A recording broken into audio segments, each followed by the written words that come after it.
Well, good morning. Thanks for joining me this morning. This is episode 21 of the Sell More Printing webinar series.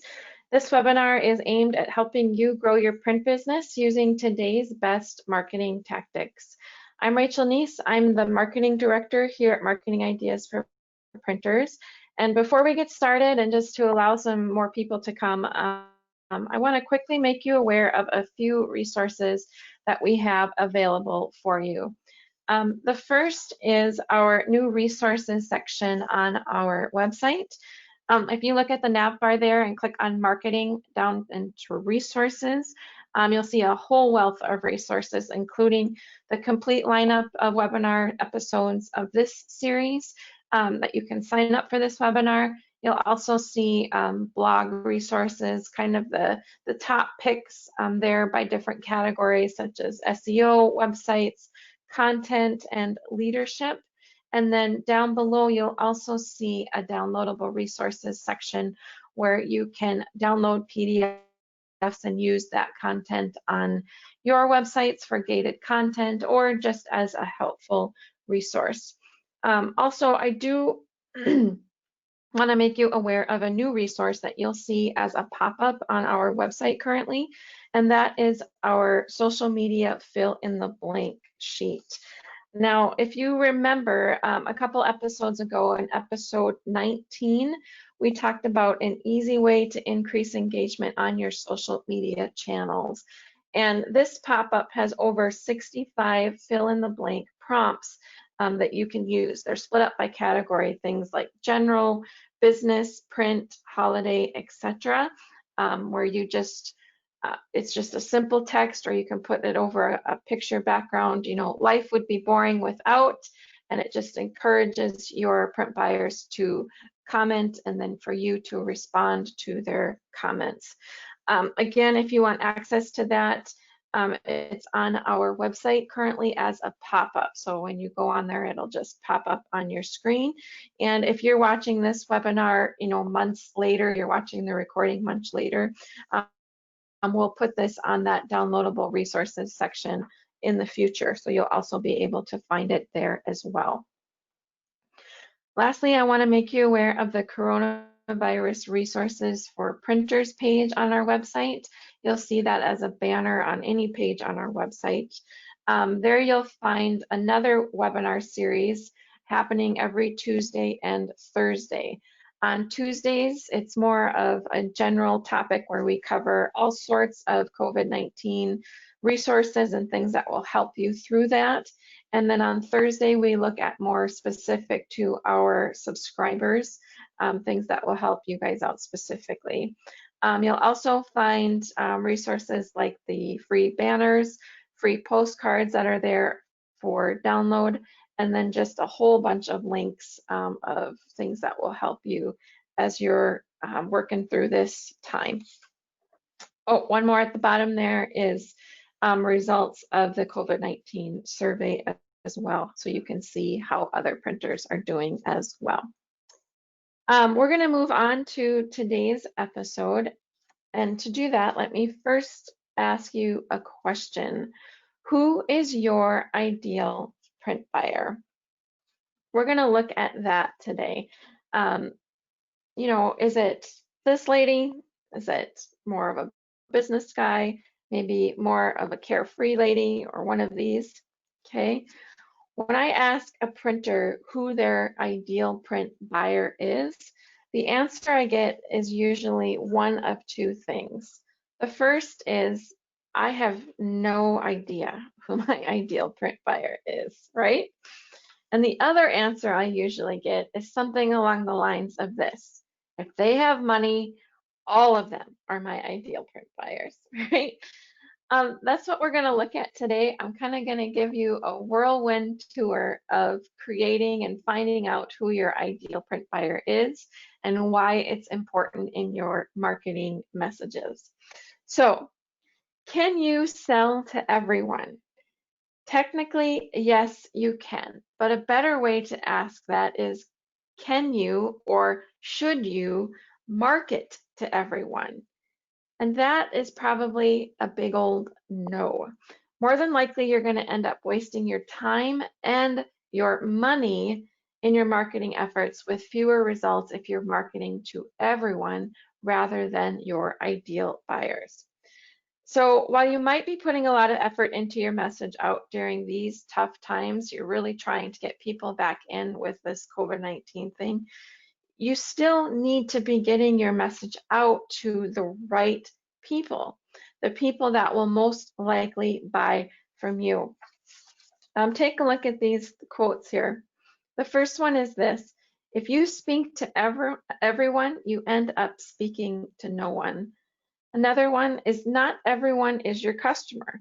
The key to failure is trying to please everyone. That's from Seth Godin. And lastly, Paul Riley says, selling to everyone with a heartbeat means you don't have a finger on the pulse of your ideal customer. So, how do you know who your ideal customer is? How do you figure out who your ideal customer is? The answer to that is you create a buyer persona. That's what we're going to look at today. So what is a buyer persona? It's a marketing buzzword. I'm sure you've heard it before, but a marketing persona is basically just a fictional representation of who your ideal print buyer is. Or in other words, it's an avatar, right, of your print buyer. If you've seen the new Facebook avatars, right, everybody's sending them out thinking that it's them in their likeness, right? But to be honest, some of those avatars make people look pretty good, right? That's how I feel, myself included, right? So it's just a representation of who your buyer is. It's not an exact thing, right? Just a commonality. But here's why you need a buyer persona. First, it helps you personalize your marketing on a large scale and really address the specific needs of your customers. A buyer persona, it's also going to make it easier for you to think of your print buyers as real people, okay? Especially when you're creating your marketing messages, that you're imagining them as real people. And it will help you to better understand things like, their wants, their needs, and their pain points. Another reason why you need a buyer persona is it's going to help you craft the right message at the right time to the right audience. That's the key point. Do you want your marketing message to be the same for your business to business customers as you do your business to consumer print customers? Probably not. And this is where, you might actually create two personas so you can better understand your corporate customers and your, walk-in customers, that kind of a thing. It also helps you target social ads more effectively, so you know who you're talking to. You have a very limited amount of time for a social ad to be effective, so you need to make sure you're writing to the right person. And lastly, it helps you better evaluate overall business decisions.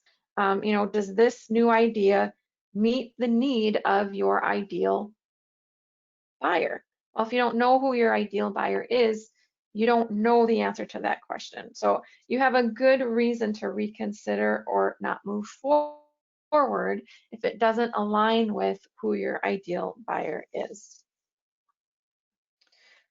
Now that you know the what and the why of a buyer persona, let's move on to the how. Okay, how do you actually create a buyer persona, or how do you find out who your ideal buyer is? The first step in creating a buyer persona for your print buyer is to start doing your own research. Okay, you're going to have to kind of dig in yourself a little bit.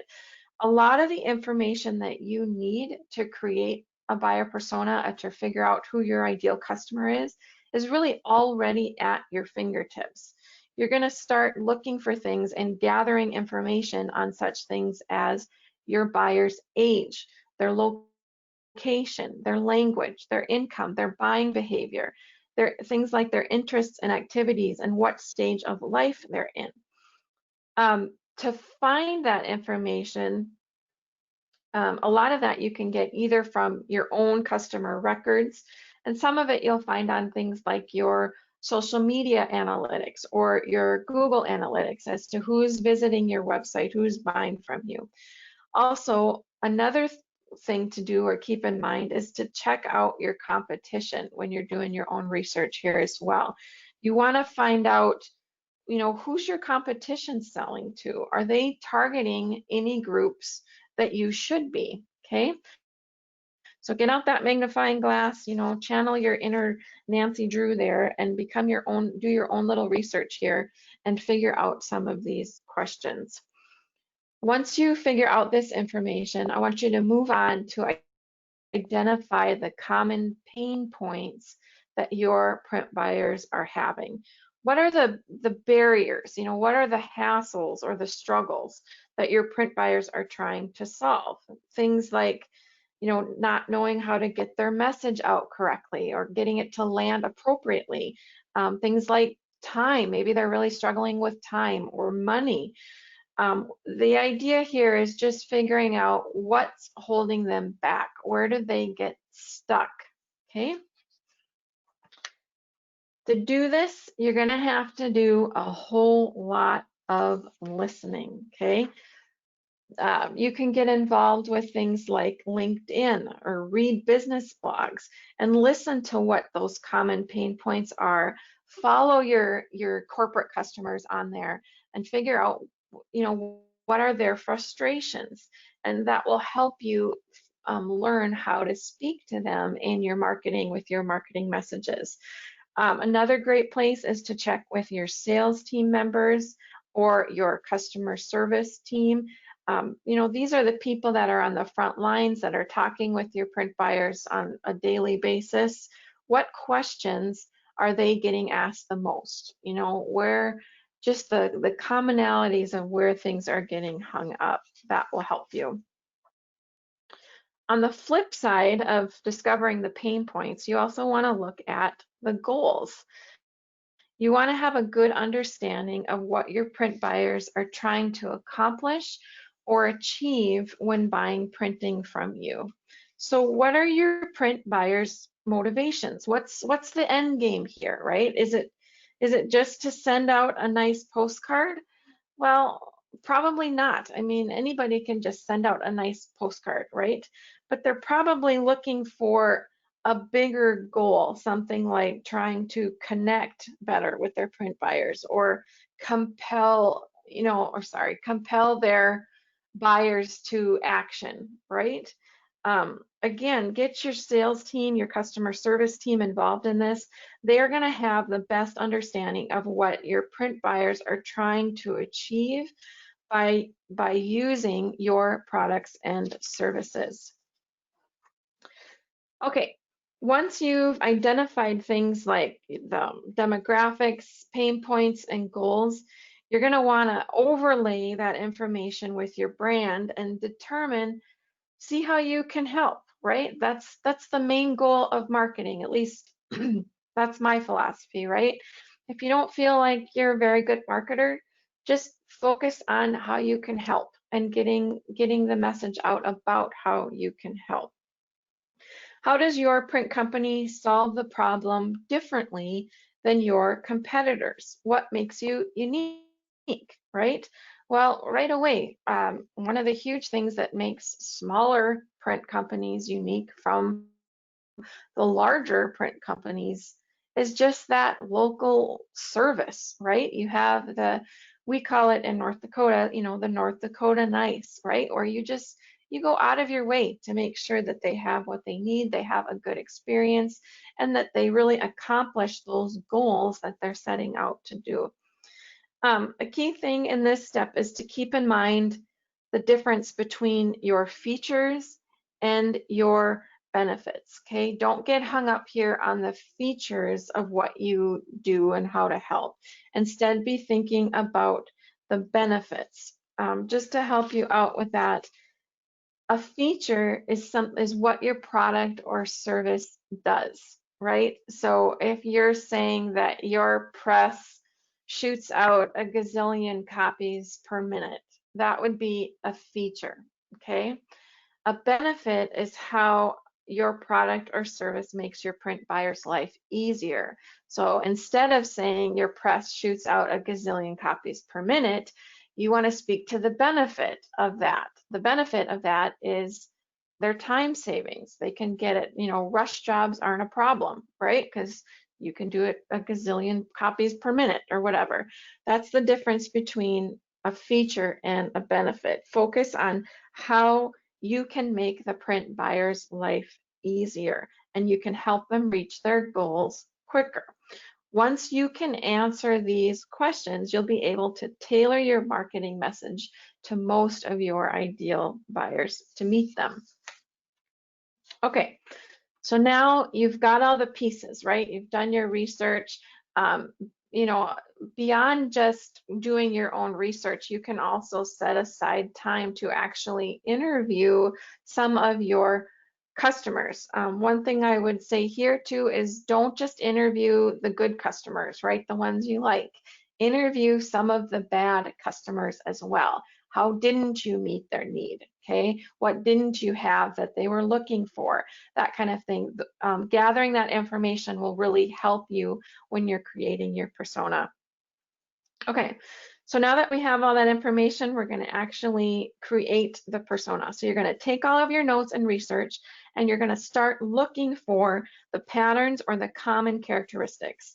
From these, you'll be able to kind of figure out, okay, my ideal buyer looks sort of like this.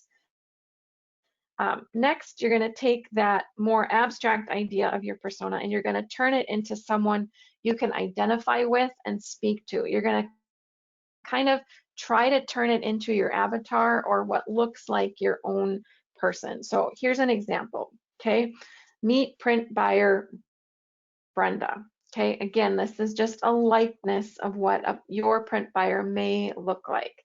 But Brenda here is 43. She's part owner of a business. She has about 10 employees and her main struggle is quality versus convenience. Okay, here are some key points about Brenda. She's sick of poor quality online printing. She's been going to these big box stores and is tired of it, okay? She wants a local printer who's easy to do business with because they've been burned before by large soul-crushing I can't even say that word, corporations, okay? You know who I'm talking about. I'm not going to say their names here.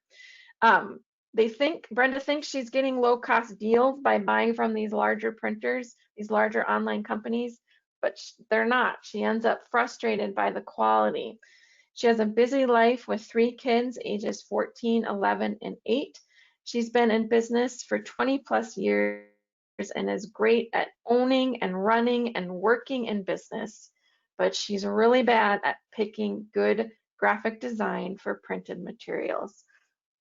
What does Brenda need by when you read that? Brenda needs a partner, right? Brenda needs someone who's going to walk her through what her messaging should look like, what it should sound like, okay? She needs you, right? Brenda wants life to be easier through the benefits of quality online printing. Keep in mind, Brenda still wants to do online printing. She still wants the convenience of ordering online from you, okay? But she also wants someone to help her and walk her through that. Here's how your efforts help Brenda sell more printing.